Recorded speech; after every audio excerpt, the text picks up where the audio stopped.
Okay, great. So welcome everyone. Nice to see you all again. It's been a while.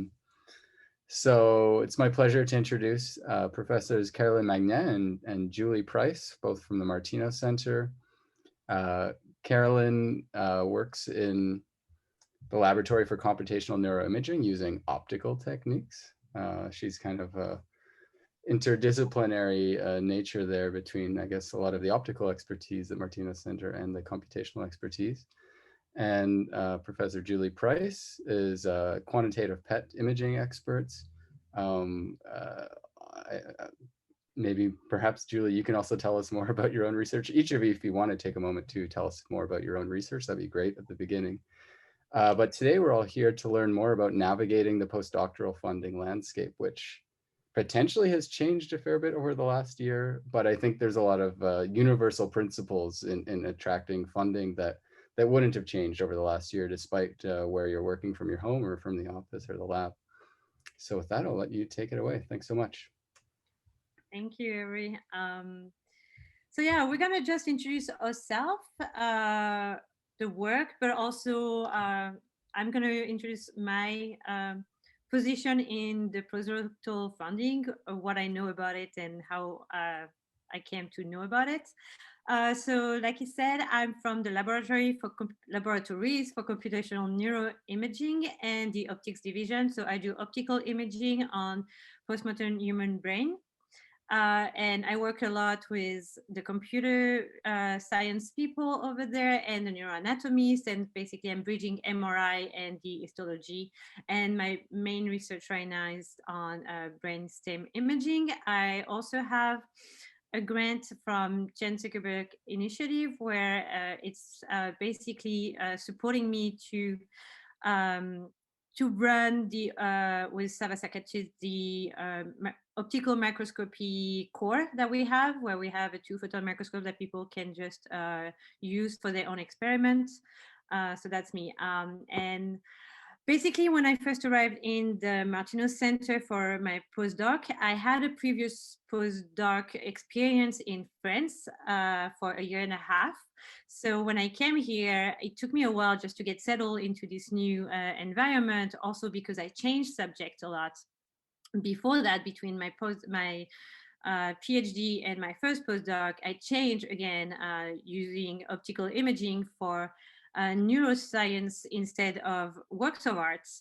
So it took me a while to get into it. So when I was thinking about applying for my own postdoctoral grant and basically a K99, which is the one that foreign, like someone on a visa like me can apply for, it went from being you were able to be a 5-year postdoc to being you needed to be less than a 4-year postdoc to be able to apply for it. So basically, I missed my chance to get a K99, and after that, most of them you need to be a U.S. citizen or U.S. resident, permanent resident. So I couldn't apply for any of them.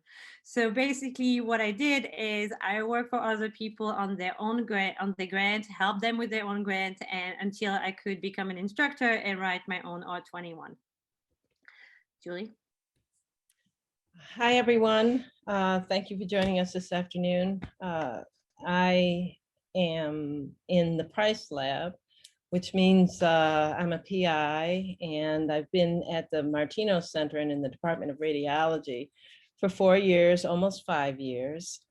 In our lab, we focus on positron emission tomography and data analysis, but also multimodal combined assessments, and we are active in combined PET-MR imaging, and we focus on PET pharmacokinetic modeling. If you're interested in learning more about it, please feel free to contact me. And we are wide collaborators with the Harvard Aging Brain Study and focus largely on Alzheimer's disease research. Oh, I just want to say one thing. I've been around for a while, and I wanted to say that as a US citizen, I have experience in that I started with the minority supplement. I was, as a graduate student, I was on training grants. I was a National Research Council fellow for my postdoc, and then minority supplements to program projects. And then I I've had more than one K award, and then moved on to R01. So what we're going to be talking about is also reflective of our experience and also Caroline's experience too. So what we're going to talk about today is where we do come from, where we are right now, and where we are going. And like I said, I come from optics applied to works of art. I used to study works of art using optics. So that's my just little wink at that time in my life. So this is Paul Gauguin's painting, which is apparently at the Museum of Fine Art in Boston. But that's because of the title. So basically, where we come from, we all either are still doing a PhD, or we did have a PhD where we work on a project for someone. But even as a postdoc right now, you're working for someone else. You're working on their project. You working, saving, so they can have their own work and their own grants. But the goal basically is to be them, to basically have your own freedom to do your own project, and maybe at some point also hire your own postdoc that can help you with your own grant. So that's the whole goal. So the first step for that is, as a postdoc, finding your own grant to be able to have more freedom and start developing your own ideas at the same time. So still from the PhD comics, the grant cycle, how it's supposed to work. You write your grant, you get some money, you do the research, and then you publish result, and you repeat and repeat and repeat the cycle all the time. We all know that it's not always how it works right now. Is you do the research, you get the result, you don't publish them, and you call them preliminary results. Then you write a grant to do what you already did. You get the money so you can publish your result, and you use that money to do some other work, and you keep doing that and you repeat. Julie, you wanted to add something at this point? Yeah, I did. I think if you look at past Winehouse, this might be the point where Bruce Rosen would say, or others would think, publish your results when you think you have a strong finding, and you build on that. And you can always publish preliminary results in that context and then build upon it as you move forward. So we're going to go through different sources of funding. You can find funding in different sources. So first, we're going to look at the institutional level, so basically at MGH, but we're going to go through non-federal funding, such as foundations, societies. We're going to go to the federal funding, which is basically NIH and NSF, and some other type of funding that we'll describe later. So basically, at MGH, you have a funding called the Fund for Medical Discovery, FMD, Research Awards. So there is three types: for clinical research, fundamental research, and population healthcare science. There is 2 deadlines a year, and it's a grant for 1 year. And the only requirement is you need to be within 5 years total since initiating their research fellowship training. So this one, you have more than $52,100,000 plus the fringe and the 15% indirect cost. You can only use that money for salary and fringe, but it's basically a full salary for an entire year. Like I said, there is 2 deadlines per year. Caroline, can I interrupt for a second? Is your screen paused maybe? No?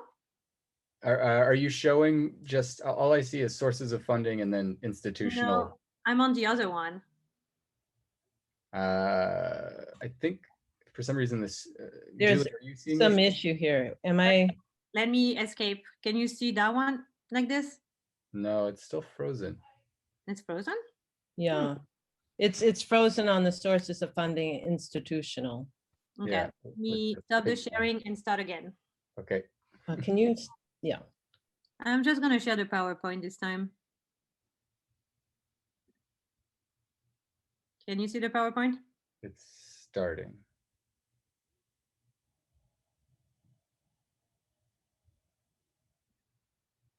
Still nothing? Nothing yet. Wow. I know I had problem with connection, but The other option is I could try to show it and you could tell me when to advance slides if we have that, if that might be a possibility. I don't know. sure. I mean, if it's still not showing, that's very weird.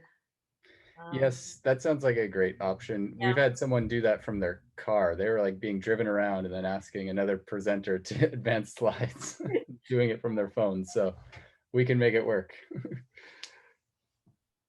Okay, so let's see if I can do this. Okay. Okay, so we're here. No, we're not here, actually. Okay, Next one. we're here. Yes. Correct? Perfect. Yeah. All right. Thanks so much. Thanks, Julie. All right, just tell me when. So like I said, this is the funding from MGH, basically the Executive Committee on Research, ECOR. There's 2 deadlines per year, and basically that's a full salary for a year. You can only use that money for salary, actually. And the only other caveat, except the 5 years since initiating your research, it's that no more than 2 fellows from the same line may apply in the same cycle, and no more than 1 applicant of the same line will actually be funded in a given cycle. All of the website, actually, you're going to be sharing our slides, right, Avery? Correct. Yeah, so all the links are in the slides. So if you want to look for those, you're going to be able to see them. Next slide. Perfect. Next slide. Yeah. Yes, I'm. I know okay. that's so weird. So now we're going to go for the non-federal, which is basically foundation and societies. So usually those, they're not as general, where depending on your subject, they're usually driven by a research team. The deadlines may vary, but it's usually just once a year. You have only once a year. And there is a huge discrepancy. Some of them, you need to be actually a US citizen or a permanent resident to apply. Some don't have that requirement. So every time you look for a funding, you need to look at that requirement. Some of those fundings is for full salary, some are just partial salary, some you can have equipment in it, or some is only for equipment or for some side money rather than salaries. Here are some links that you can find those opportunities. So one is from Harvard, which is basically where I'm going to show some example. That's where I took them from. Then there is, you have the grantforward.com, granthome.com. But one other great way to actually find those is just ask your peers. Some people have already looked through all those opportunities for you. So just ask around, and they are in your field most of the time. So they already know where to look for that. So it's just a great way to start with that. Next one. So here is just, for example, two of them, which I thought would be relevant to us. No. The first one is American Cancer Society, the Postdoctoral Fellowship. So this is an award for 3 years with increased stipend. So this is for full salary, basically 52,000 up to 56,000, sorry. 56,000, sorry, I'm so bad with this. You need to be within 3 years of receiving your PhD, but this one has the requirement of being a US citizen or permanent residence. So either a green card or US citizens. On top of that, there is other benefits. You have $4,000 per year fellowship allowance. You have an additional $1,500 in the last year to attend a postdoctoral symposium. And there is, which is the first time I've seen that, an option for a 12 weeks paid maternity paternity leave, plus up to 12 weeks paid extension at the end of the grant for new parents. So that's one of them. And the other one that I found was like the Brain Behavior Research Foundation Young Investigator Grants. Like you can see, this is not full salary because it's only 35,000 a year for 2 years, so a total of 70 $1,000. You may only apply twice in total, but it's very flexible in the use of the funds. You can use it for stipends, but you can also use it for equipment. Unfortunately, there is no overhead to the institution, so you need to deal with that with your PI in general. Yes, and also, yeah, for when there's no overhead support, it's definitely something to talk to your PI and your grant administrators in terms of how to handle that. Can I ask a question from the Q&A at this point? It goes back to the FMD, like the Tostasin, those awards, the ECOR awards. Mm-hmm. You know if, so I just checked the eligibility page and it's saying primary appointment must be at MGH, but do you know if it also applies to the Magnain or Spalding also, since they are kind of, I guess, under this umbrella of MGH? Ooh. I wouldn't, I I'm not quite sure. You know, it's a Harvard Medical School umbrella.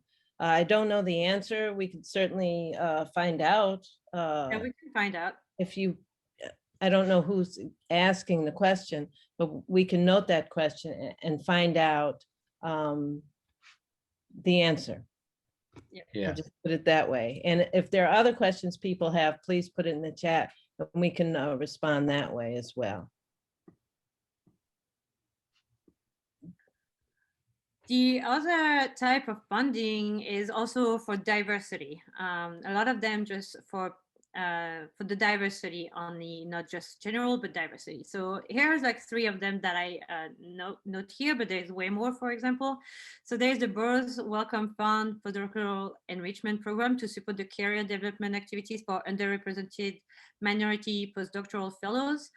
So it's 60,000 over 3 years. Again, it's not full salary, but still, you need to be within 5 years of your PhD, but less than 36 months of postdoctoral experience. But one more time, you need to be a US citizen or a Canadian. That's a very recurring theme in a lot of funding. And I know at the Martinos Center, we are a lot of us that comes here on a visa. So a lot of those grants can't apply. So really be mindful and look for those requirements. The second one is from Graduate Women in Science. It's the National Fellowship Program, which grants $10,000 for the recipient to, for example, have equipment, subject compensation for your studies, publication fees. So it's just a nice extra bonus for your studies. And then you have the Howard Hughes Medical Institute, the Anna H. Gray Fellows Program.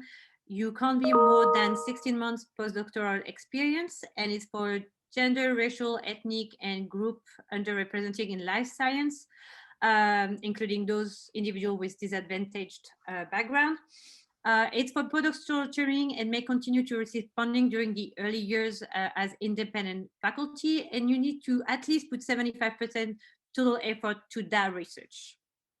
So Caroline, did you note whether this doesn't require you to be a US citizen? No, usually if there is a US citizen requirement, I usually put it there. So I don't think that one has it. The same for the group, Graduate Women in Science doesn't have it. I would usually put it in there. But again, all of those, like if it's underlined, that means there is a link. So you can go to the link just to double check it. So now the other one that everyone knows is the federal grants. So it's all the NIH and the NSF grants. So it's going to take us a little bit more time on that one. So here's the NIH website, how it looks like. It's and if you want to look for all the grant that you can look for, this is the website. It's researchtraining.nih.gov. You can look for the different grants based on program. If you go to the next one, next page.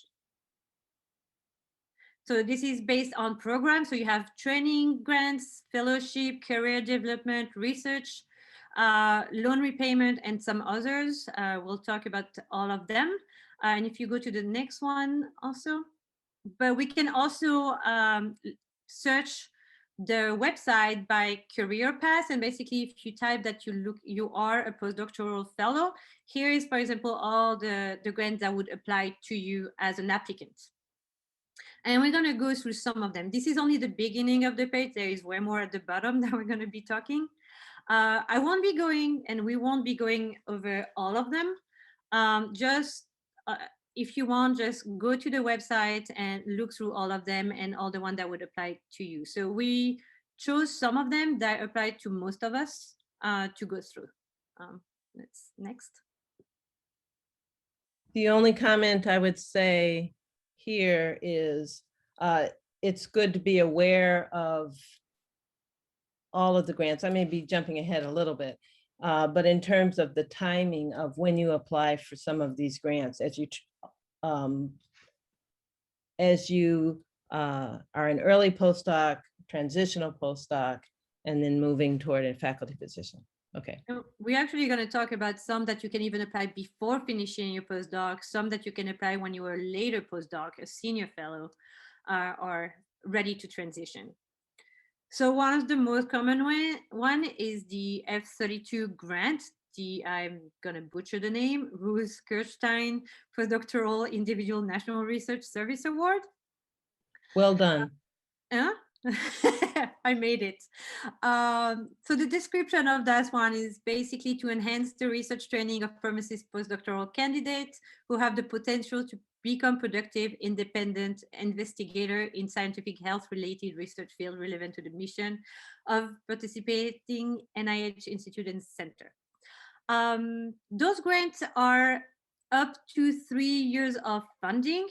And basically, the stipend for your funding will depend on the years of experience that you have, which is basically the table that you have at the bottom, how many years. And those are the stipend for this year. I updated that table. So those would be the stipend you would get depending on the years of experience that you have. So like most of NIH grants, it has 3 cycles per year, which is the standard deadline from NIH for any grant, or grants, S grants, K grants. They are the same in general. Three submission cycles. Is that what you mean? Yes, okay. 3 submission cycles. One that is a little bit less common, more rare, is actually the F33 for senior fellowship, which support more experienced scientists who wish to make a major change in the direction of their research career, or we wish to broaden their scientific background. And it's only up to 2 years of funding this time. There were a few questions in the Q&A that might be an appropriate time to bring up. So one of them was asking if the stipend I think on the previous slide was pre-tax.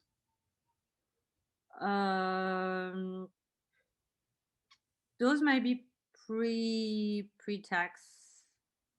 That would be my guess. That's pre-tax. That's my guess. It's pre-tax usually. That's also my guess. But we'll keep track of these various questions. For me, it's not pre-taxed. Yeah. I feel like it must be too. Yeah. It must be pre-taxed. Another is asking if these numbers are the minimum stipends or the exact stipend. I would say those are the exact stipend that you would get if you get the F32. Like everyone from the F32 would get the same stipend. Mm-hmm. Yeah, and I think it kind of guides the salaries within this Kirstein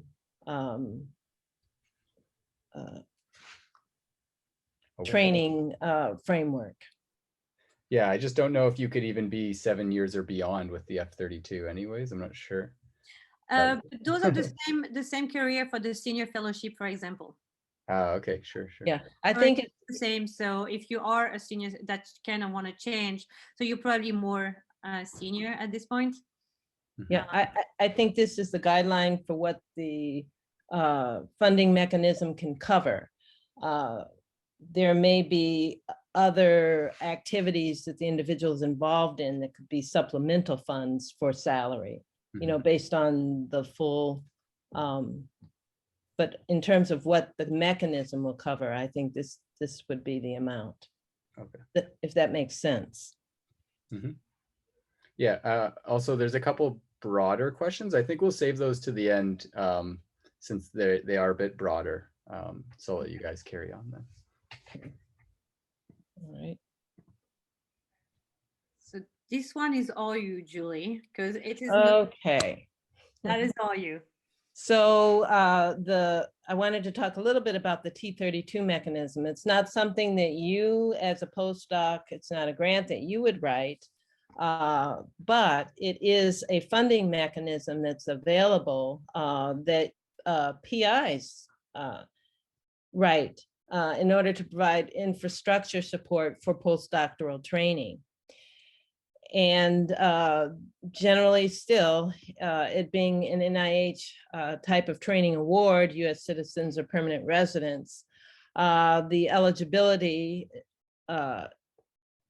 for the person writing the grant has to be a PI with an established training and funding record. But also it's not just the PI. There's usually a T32 training faculty. So it's a framework. If you're interested in support by one of these mechanisms, you could just go to, there's something called Nih Reporter, many of you are familiar with, but it basically allows you to look up grants that have been funded across the country, and also even locally. So if you said T32, which is this training mechanism, MGH and imaging, for example, you might get a list like this. We at the Martinos Center were just awarded a T32, and it was a T32 can be written with a standard to respond to just a standard T32 training program that you would tailor by your strengths within the environment, or there can be certain announcements where they're trying to encourage T32 grants. And for us, we applied, and our program is to enrich translation and multimodal research in Alzheimer's disease and related dementias. And we were funded to do this training grant. We have about 27 T32 faculty on board, many within our Martinos, but some within neurology. And it involves professors, associate professors, assistant professors, and it's a wide framework of to provide broad mentorship. But then there are also other MGH related training grants. And I just wanted to mention this because even though it is for permanent residents or US citizens, it does provide you, because MGH has been quite successful with different options. There may be 1-year training experiences available or 2-year training experiences for the PhD only, MD plus PhD, MD. So this is another possible option for funding that could be supplementary as you try to establish your independent funding. Okay, all right. So I'm not going to talk much about that, but then you can also look for like the same program from the National Science Foundation, the NSF, for postdoctoral fellow, but we're going to skip on that. I just wanted to say we wanted to at least make a good mention of it. The National Science Foundation tends to be less involved with human research, but if you are involved with very technical or engineering oriented projects, there may be good options here. And we wanted to make sure that you are aware of this as a possible area to search. Okay, Caroline, go next slide. One. Okay. Now we're going to talk about those career development grants, both from federal funding, NIH, and non-federal funding, but mostly the federal funding. Next one. So the one that everybody actually knows a lot is the K99 or 00, the Path to Independence Award. And it's the one that actually you don't have to be a US citizen to apply as a postdoc. It is for US citizen and non-US citizen. And you cannot have no more than 4 years of postdoctoral research experience. So this program is funding research for up to 5 years into 2 phases. So the K99 is basically 2 years of funding as a postdoctoral training, and then you transition onto the R00 phase for 3 years of independent research, where basically you transition to a faculty position. So this one is one that a lot of people around at the Martinos apply for, and a lot of people had it. So if you ever need advice on writing a K99 or how to apply for it, writing it, how to tailor your research project around that, there's plenty of people to ask at the Martinos Center. Your PIs, but all of your the young faculty. A lot of them have gone through that path. Yeah, we could probably have a why and how just on that mechanism alone. Yeah. At this point, we wanted to show what an actual announcement would look like. And do you want to say something about DP5? You can find the DP5. So this one is another early independence one. It's when you want to actually skip the postdoctoral phase because you have to be within 12 years preceding or completing your doctoral degree. So you even can think about that one before finishing your PhD. So this one, when I was preparing that slide, was actually not even out yet. And when we talked with Julie, they said, oh, there's nothing yet on that one. And we looked it up, and the announcement just appeared a day before. So the next due date for the DP5 is on September 3rd, 2021. It's a very competitive grant, and you get up to 5 years of funding, and it's $250,000 in direct cost per year, up to 5 years. So it's a very great grant to actually get into your own research, your own independence right away after your PhD. Okay, so not surprisingly, we have a couple of questions that have come up at this point in the talk. Okay. So one of them asks if it's possible to apply for the K99 R00 if you are a US citizen completing your postdoctoral training at a university in another country. As long as you want to apply for in the country afterwards. It's for, I think you have, I need to look it up again, but the laboratory might be a US lab. Yeah, so it'd be for doing postdoc, like career transition work in the US. I think so, but I was going to open the... I think so also, but yeah, we'd have to follow up. I wanted to open the K99 announcement anyway, so this is on perfect. It. Okay. So we can answer some of those questions when we look it up. Okay. Is there another one? Yeah. There's another question. They asked kind of more specific question, like, but maybe I'll try to generalize it. That can you apply for multiple K mechanism awards simultaneously, and and essentially take your top pick? I mean, if it's on the same subject, and if it's like research, that's gonna be it's not gonna fly. I mean, the second one's gonna be rejected. I mean, if it's the same as like research, I don't know too much about the KO2. You you might be able to do that. If it goes to the same review panel, that's not good. And it shouldn't, I think, I've never been in that situation before, but generally speaking, I would think a K99 would precede a KO2, because I thought for a KO2, my experience having had a KO2 was that it was actually in tandem with an R01 that I had. So I think that your program, this is where I would think NIH program would be able to provide you. You would reach out to your program officer for guidance on how best to leverage various mechanisms.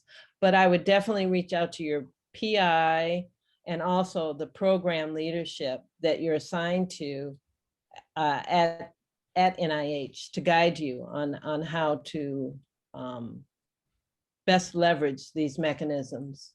If that makes sense. Yeah, I would expect the institution might restrict these multiple applications. Maybe it might at the institution level, like within MGH, they might just say, hey, you can't have these multiple applications. Yeah, it would.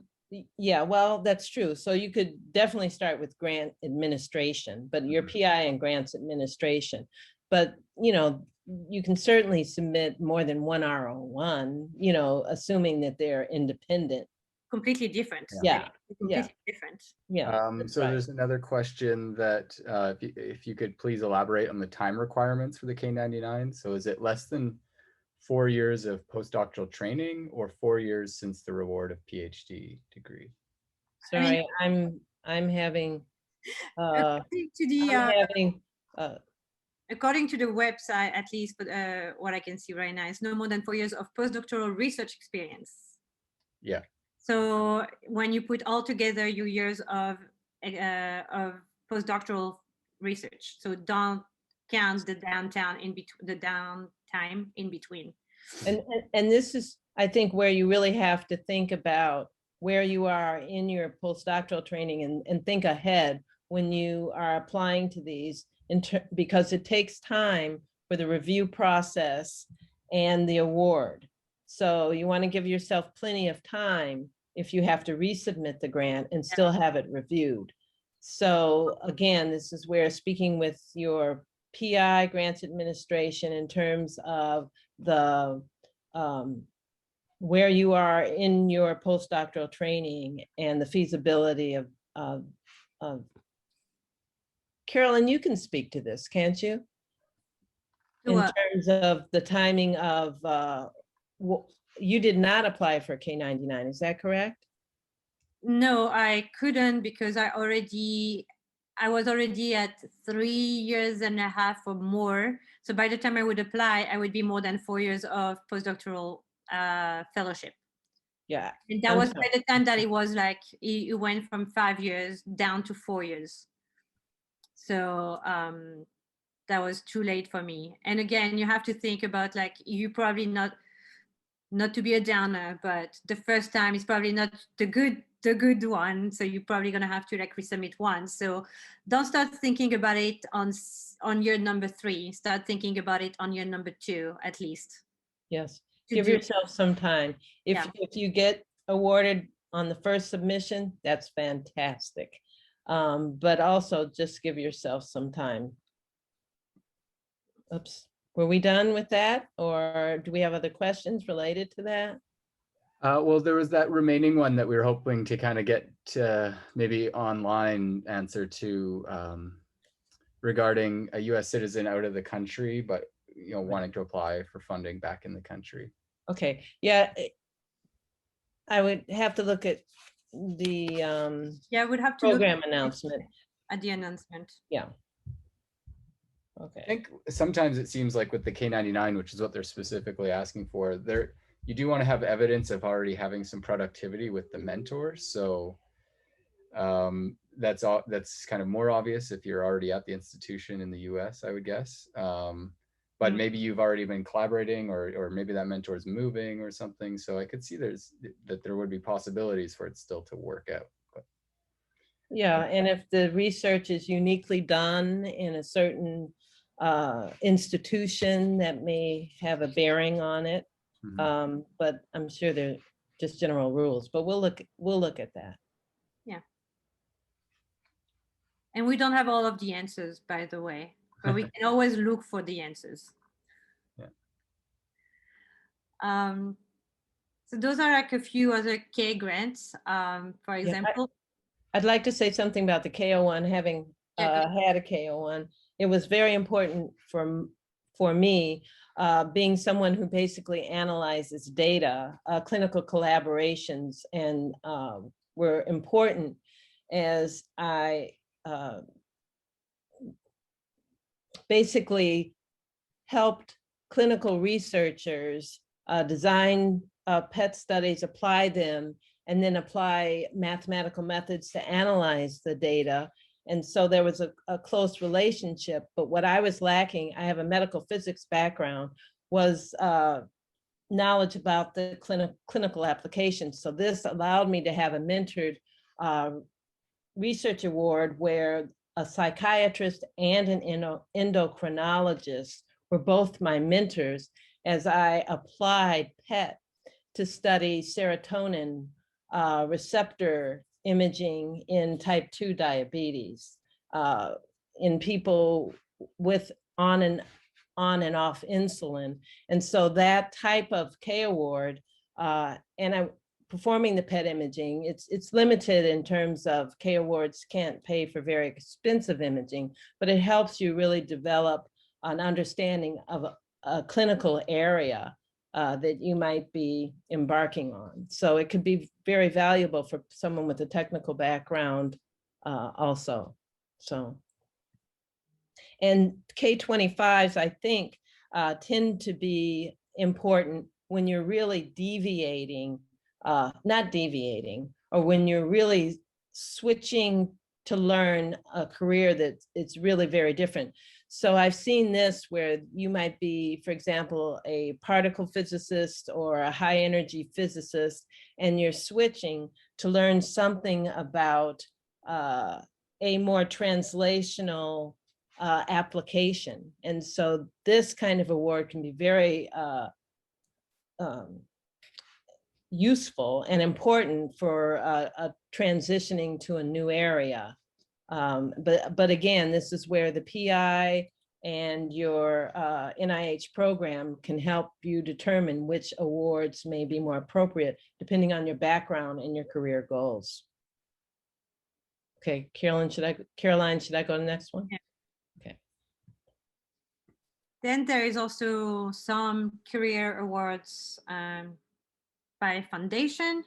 So this one, for example, the Burroughs Wellcome Fund Career Awards at the Scientific Interface. It's bridged basically, again, postdoctoral training and first 3 years of faculty service.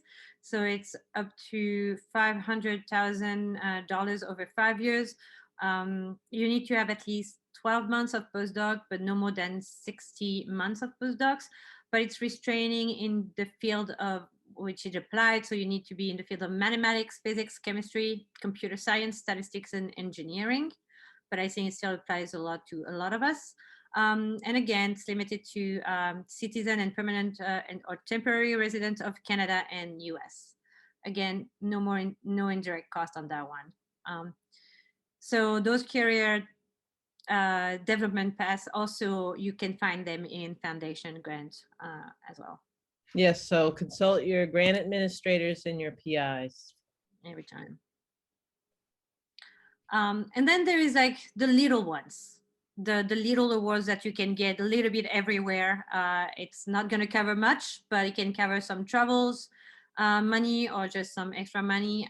And you can all apply for all of them, and usually reward students, first author during at conferences for papers or posters. You even have that at the institution. So for the Scientific Advisory Committee, the Poster Celebration Day 2021, for example, poster of distinction get $1,000 for travel that they can spend on travel to go for conferences. As whenever we can go back to conferences, or we have conferences back, Yes. of course.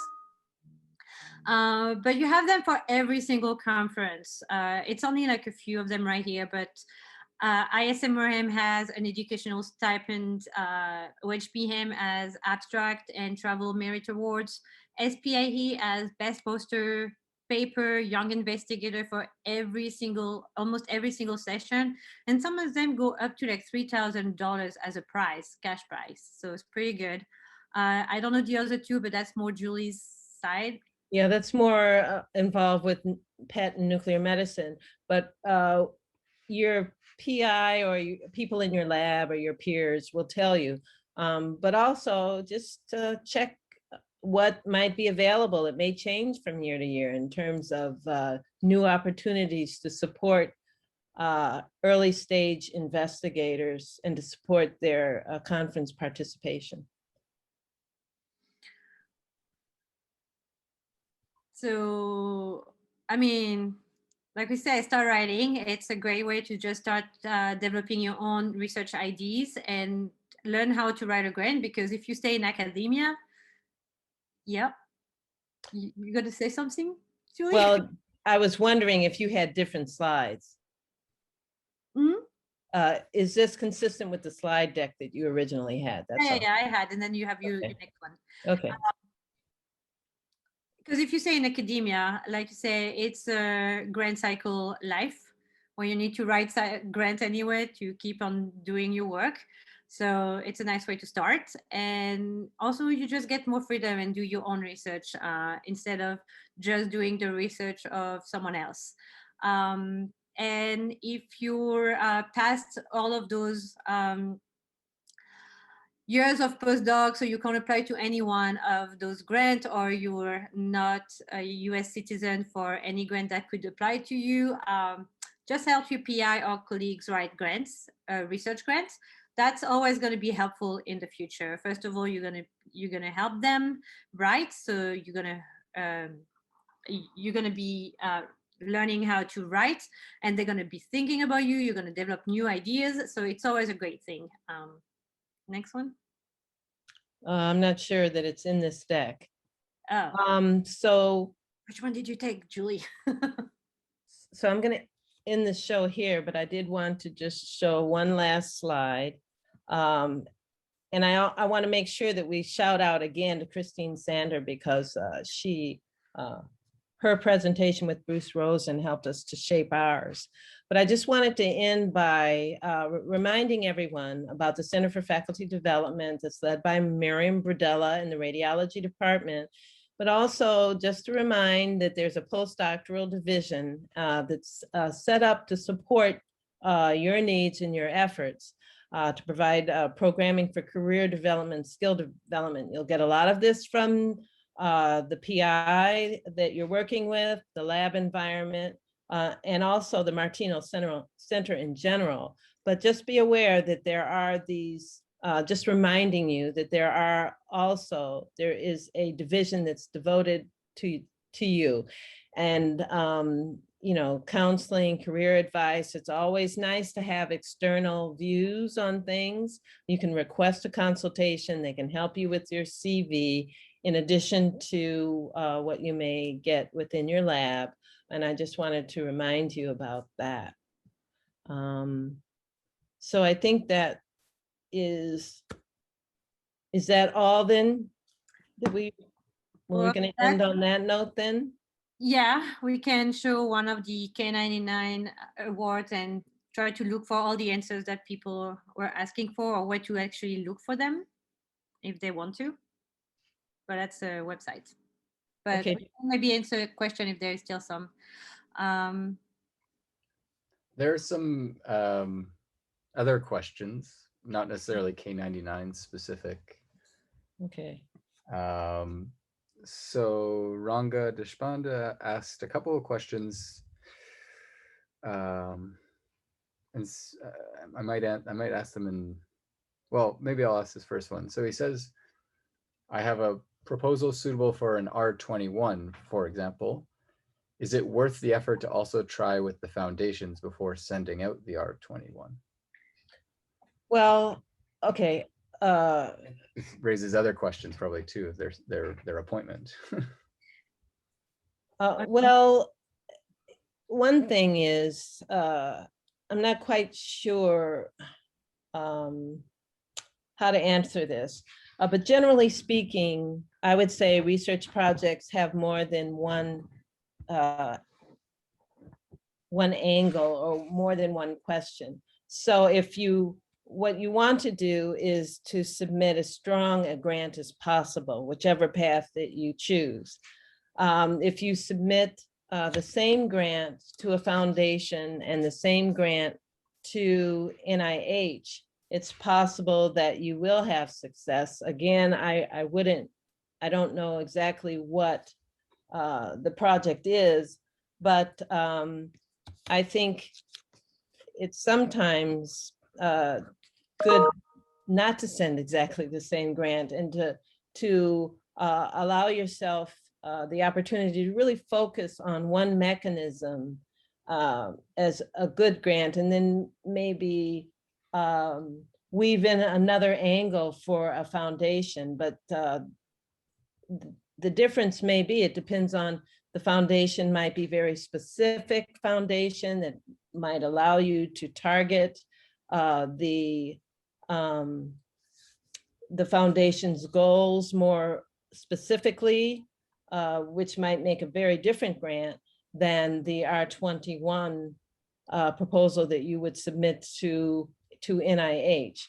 So I think it's something that you would talk to your PI about, who really has a background in the area that you're working in, and also might have a better idea of the fundability. With foundations might have a different funding rate, and again, a different concentration. So I think that's something to decide with your PI, and also to talk to the foundation grants managers in terms of what type of application might be best appropriate for the foundation. And then you can decide and make your choice about whether you're going to go for an R21 and a foundation, or try to develop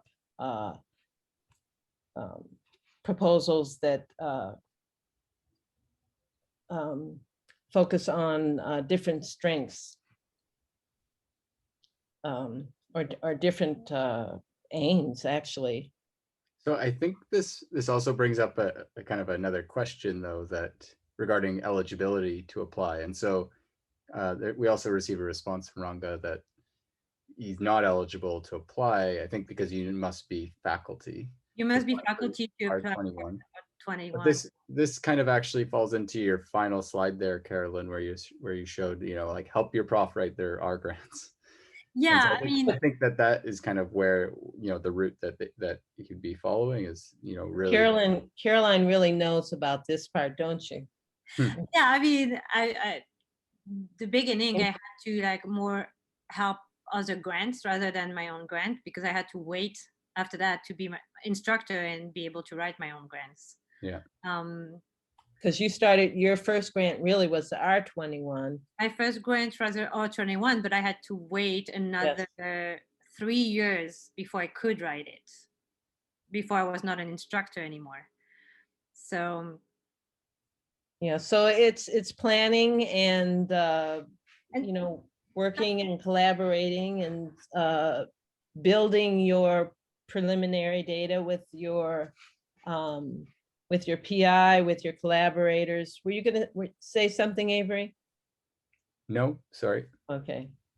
And some of the foundation might have money for salaries, but then depending on what type of project you have, you might need more of equipment and things like that might not come with the grant. So you need to find also how to finance the project. So R21 at least come with money for salaries and equipment. You are more flexible in the budget. Caroline, in your situation, did you have foundation funding to help you over those 3 years, or was it mostly collaborative with other research? I was on 4 different grants. I was on 4 different grants from other people. So I was working for 4 different projects. And there, you know, and you may be eligible as for some of the institutional funding also that we were discussing and describing. That one postdoctoral website has many different opportunities. Some are that range from being more general or even country specific, but there's a range on the Harvard, I think it's an HMS faculty website. Yeah.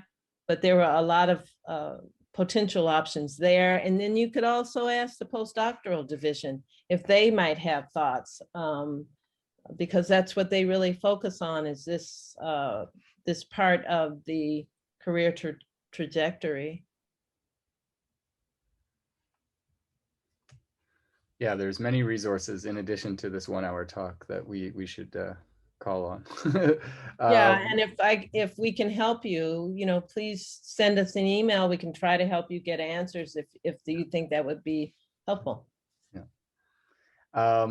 So another question that I'm sure is on the mind of many people, and I think these are almost related in a way, actually. So first is, what are the options for funding when you're past the 4-year eligibility window and still a postdoc?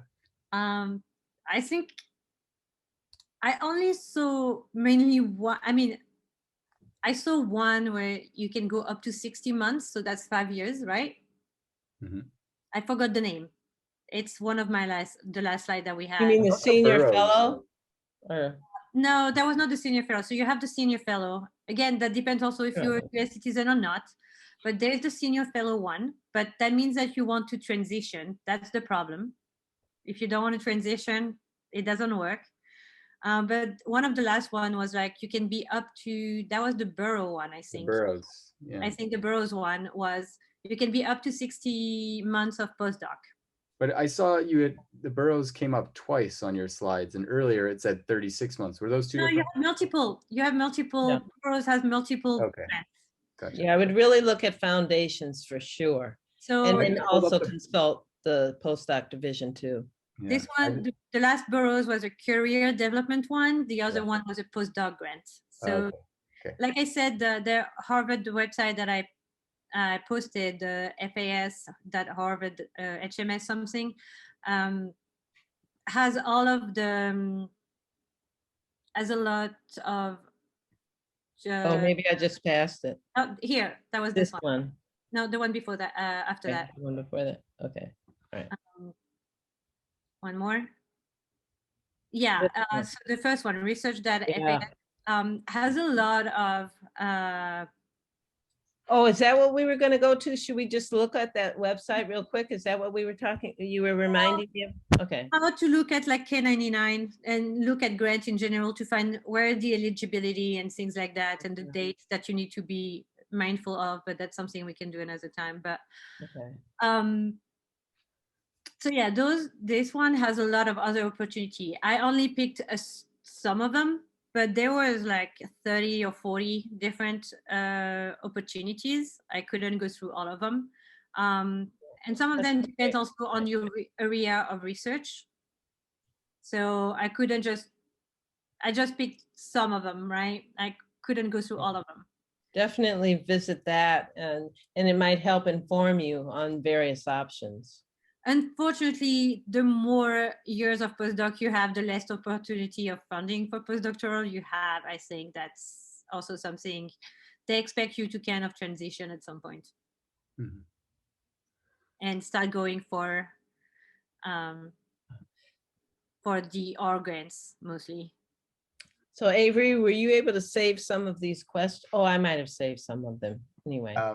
Yeah, I can maybe copy paste them as well. So we have one more question too. Yeah. Maybe a tiny elephant in the room too. So yeah, are there any instances of extensions on F or K, maybe T, I don't know, grants for COVID related delays, adding on to the years of experience related deadlines?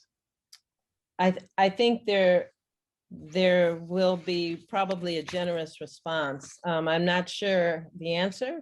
I don't know if it comes in form of a no-cost extension, But I think there are many, many people who are struggling with exactly this because it just delayed the Ks, the Fs and the Ks in terms of, especially if you're involved with human subject enrollment. So we'll try to get a more concrete answer to that question, unless someone else has an answer and can add it into the chat based on their own experience. But I know some of my colleagues who have Ks and Fs, they've been in contact with their program officer just to try to get a sense for this and how best to proceed given the circumstances. But I'm guessing the question is like when you apply and it says you cannot have more than 3 years, how does COVID impact that 3 years, right? Is that? I'm not sure I understood. So that's, I think it's probably, we could maybe ask, this is from Megan, maybe she can clarify, but I think it's probably at the application stage. So I have seen instances of the K99, they did allow people that were applying, I think in these like previous 2 rounds to get a bit of an extension. Yeah, this is at the application. Okay, I'm sorry, I misunderstood because. But it applies, I think, to both, Julie, at the application and those who currently hold as well.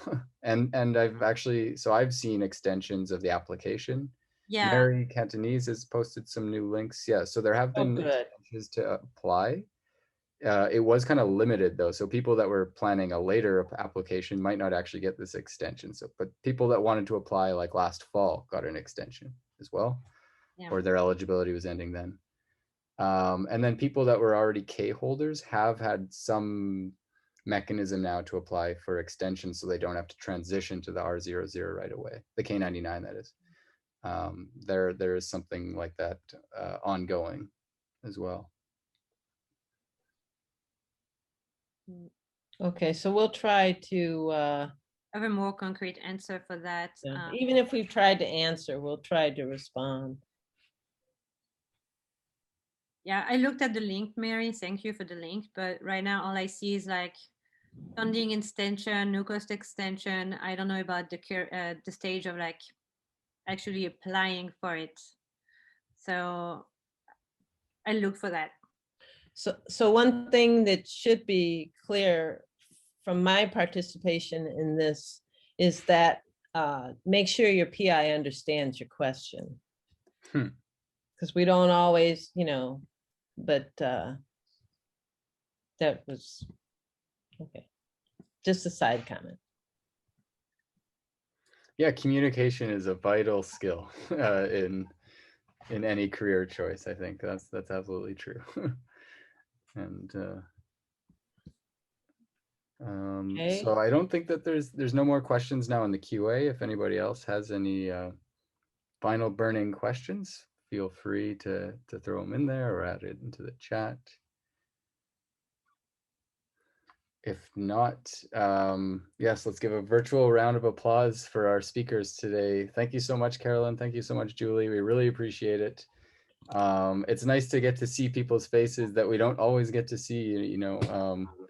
So, you know, saying that, I should turn my video on as well. So it's nice to see you guys' faces again. I mean, hopefully we'll get to I don't know about rub shoulders, but you know, safely see each other from a distance and not far from now. I guess I'll try to keep a copy of some of these questions and we can try to follow up with people's questions later. We could even send this out to the Winehow mail list. I think that's probably the most straightforward. Oh, that's a good idea. Probably the most Thank you. Perfect. Yeah. Okay. Okay. All right, great. So Thanks, thank everyone. you so much, everyone, and Thanks, stay safe and have a nice evening. Bye-bye. Bye, everyone.